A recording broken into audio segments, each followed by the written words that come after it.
Hi, I'm Dr. Marla Shapiro, and I'm president of the North American Menopause Society through the term of 2017, and I sit on the board of directors. I'm with another member of the board of directors, Dr. Rebecca Thurston. Tell us first what you do. Sure. So I am the director of the Women's Biobehavioral Health Laboratory and professor of psychiatry, epidemiology, and clinical and translational science at the University of Pittsburgh. So, you know a thing or two, is the bottom line. I'm a patient coming to see my healthcare provider, and I am midlife. I've got lots going on in terms of my hot flashes, night sweats, and not sleeping, and just midlife stress. And I'm feeling stressed. Does the stress add into any of this from any other viewpoint in terms of, let's say, my heart and being as a midlife woman? Do I have to worry about the stress?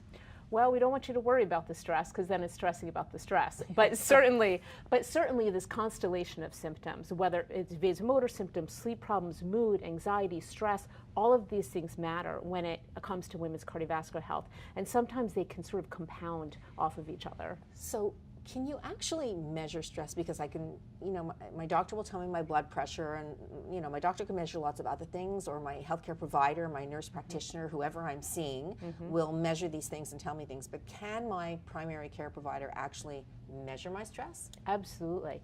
There's a bunch of different validated ways to measure stress. But for the purposes of today, I think the most important thing is if you're feeling very stressed out, if you're feeling depressed, if you're feeling anxious, if you're not sleeping, these are important things to pay attention to and to address.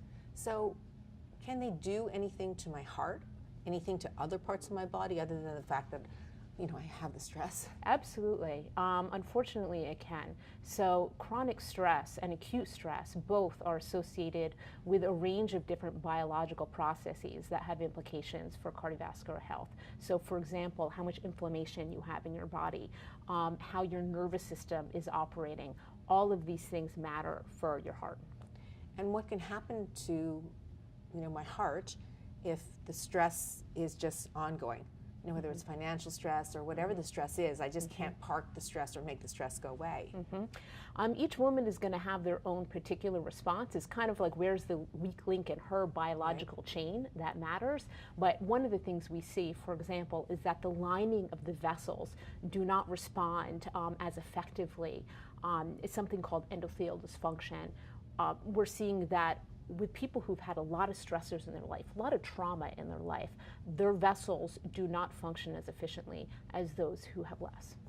So is this an additional risk factor to any other risk factor, whether as a patient I smoke or don't exercise? Is this an independent risk factor? Yes, absolutely. So even when you control, what we do is control for these factors in our statistical models, things like smoking, exercise, cholesterol.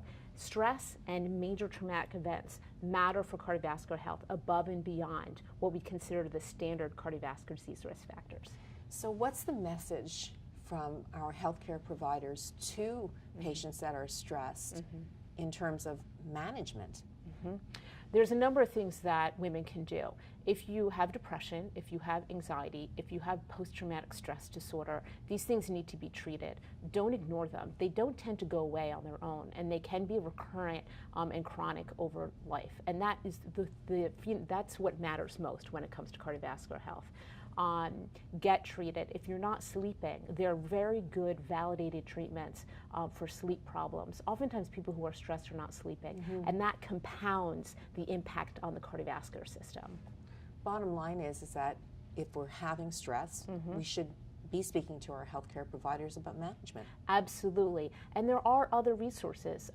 You can take up a meditation practice, do yoga. These things are helpful as well. If it's a serious disorder like depression, get that treated. But don't ignore also stress and many of the things that are out there to help manage stress. Thank you so much. Sure.